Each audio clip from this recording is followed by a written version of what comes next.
Hey everyone, welcome back to Maple Street. Today is Janet Leigh's birthday, and in honor of her birthday, I wanted to celebrate her career by sharing with you my top 10 favorite movies from her. If you're new to my channel, welcome. I love talking about classic Hollywood, specifically actors' filmographies, my favorites from their filmographies. I also sometimes dabble in old TV shows. There's all sorts of options for videos here. When it comes to famous actresses from the old Hollywood era, I feel like Janet Leigh isn't talked about as much, and I really enjoy her as an actress. She was my star of the month earlier this year, and she's been nominated for Actress of the Year multiple times at my personal movie award show, the Alfies. A few clarifications as usual with my lists. I'm not ranking my favorite performances with Janet Leigh. I'm ranking my favorite movies that happen to have Janet Leigh in them. As an example, in my John Candy ranking, I like the movie Home Alone more than the movie Planes, Trains, and Automobiles, but for a John Candy ranking, I did rank Planes, Trains, and Automobiles above Home Alone just because he has such a bigger role in that movie. If I stray away from this rule at any point, I will explain why. Here is a list of the movies I have seen from her. This is in alphabetical order, but it just gives you an idea of what qualifies to be on this list and also gives you an idea of how many I've seen. So without further ado, let's get started on my top 10 favorite movies from Janet Leigh.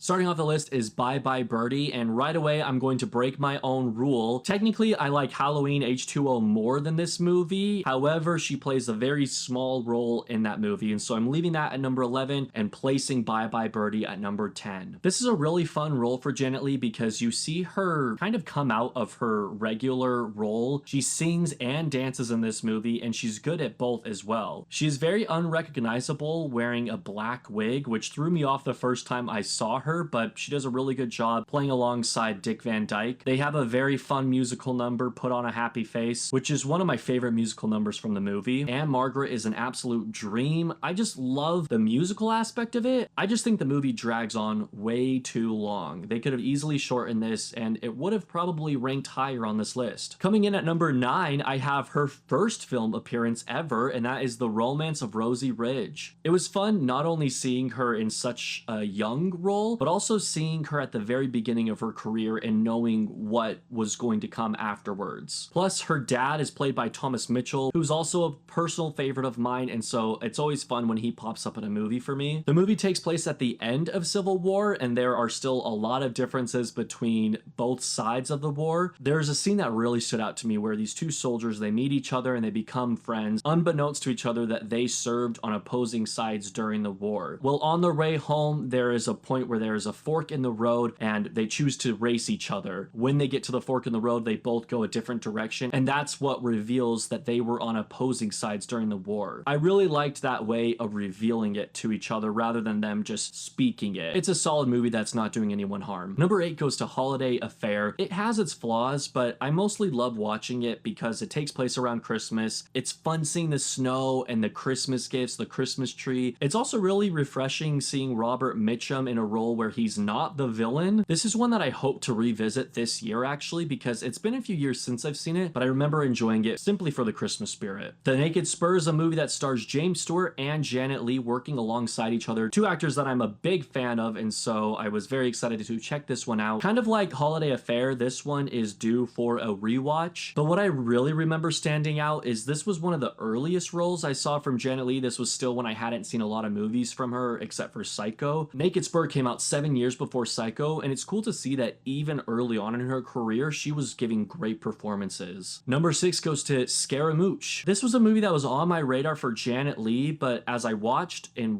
as the movie progressed, I stayed really for the duels, for the comedy, for the unexpected twists and the direction the movie goes in, and it made for a really fun movie to watch. There's a twist that happens around the midpoint of the movie that I was not expecting, and it kind of changes the trajectory of the film's direction, and I appreciated that. Janet Leigh doesn't play as big of a role as Stewart Granger and Eleanor Parker, but when she is in it, it is fun to see her. This is definitely one of those cases where I like the movie as a whole, hence the higher ranking on the list. We're in my top 5 now. At number 5, I have Angels in the Outfield, a movie that I checked out for Janet Leigh Month earlier this year and was pleasantly surprised by. I haven't even seen the remake that was made, I think, in the 90s, and so this was my very first exposure to anything related to Angels in the Outfield, and I found it very funny. I'm sure you're familiar with the plot, especially if you've seen the 90s version, but you're basically following this down in the dumps baseball coach who is very easily angered, and suddenly when he receives a message from an angel to basically clean up his act, he starts to find that his team does better in the games, they are more successful, and their season overall is much better than usually. The fans are actually rooting for them rather than laughing at them. Janet Leigh's role in the movie is she is a reporter who is documenting the experience from the coach and what it's like coaching a losing team, and as the story progresses, they get to know each other better. There's also this sweet side plot with this orphan girl who can actually see the angels on the field. No one else can. And so it's a fun movie that's both wholesome and very funny. One thing that was a standout for me is the way that they portray cursing in the movie. The coach has a potty mouth. He swears a ton on the field, but obviously a movie made in the 1950s can't straight up start swearing. And so instead they mingle his words with gibberish in random sound effects. Right away I knew what they were getting at. They're trying to portray that this is him swearing, but I found it so funny and honestly creative that they were able to pull that off. At number 4, I have the Vikings. This movie was awesome because not only did I win with having Janet Leigh in it, but I also got to see Ernest Borgnine, Tony Curtis, Kirk Douglas. Like, what a great cast. This does not hold back on how rowdy these Vikings were and how they would do anything to get their way. I honestly was very impressed with how invested I was in the story because I'm not usually one to gravitate towards a Viking movie. What I really appreciated is just how much I learned about Norse mythology. It was very fascinating seeing how highly revered the Norse gods were to the Vikings and the way they play that out here. I just found it fascinating, honestly. There are also some pretty cool sword battles, including a final battle that is definitely worth the build-up. The Vikings was a great time. Coming in at number 3, I have the Manchurian Candidate. Unfortunately, Janet Leigh doesn't play a big role in this movie, but it is a very welcome presence when she is on screen. The movie stars Frank Sinatra, but there are plenty of other great actors in it as well, including Laurence Harvey, which I wasn't very familiar with, but I loved his performance here. And then Angela Lansbury gives a great performance, as does Janet Leigh in the limited screen time she has. If you're going into this movie for Janet Leigh, I recommend changing your expectations because she doesn't play a very big role in the movie. However, because the movie is so good, I can't rank it lower than the top 3.